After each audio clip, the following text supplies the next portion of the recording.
gunfire and chaos. Shots fired! We got shots fired! 3 people shot, 2 of them killed in a popular Tampa night spot. There were lots of people here. There were also lots of Tampa police officers here. We can't blame this on the cops. We do need more cops, but the cops were there.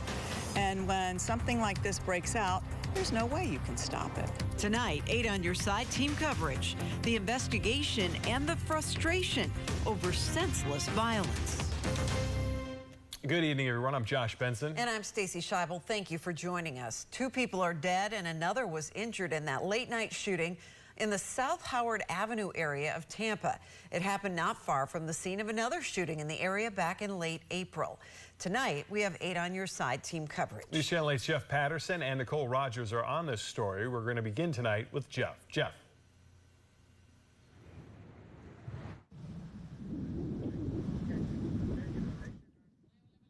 And concerned neighbors about this latest shooting. It's an incident that has people in this neighborhood on edge. This is video just released by the Tampa Police Department of the shooting late Saturday night in the SOHO district of Tampa.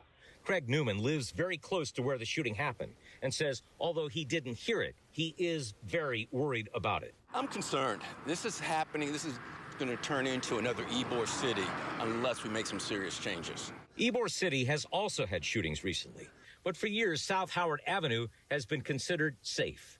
That perception was shattered by a shooting in a parking lot of a business on South Howard Avenue in late April.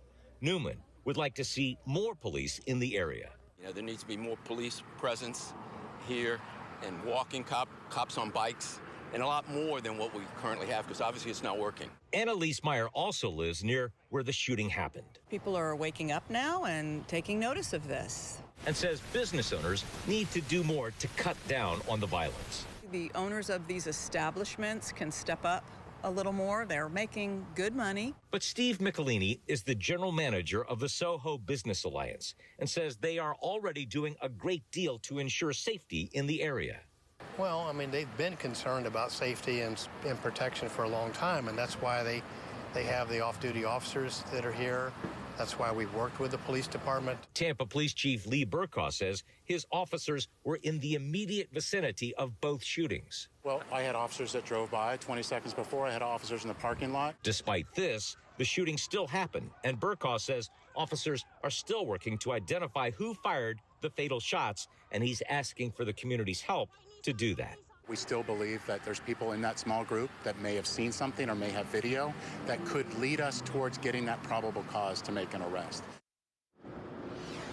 People who live in the neighborhood around where these bars are located have been concerned for years about the noise from the bars and about drunks leaving those bars and doing bad things in their yards. Now, their concern has shifted. They're worried that a stray bullet might claim an innocent life. Josh?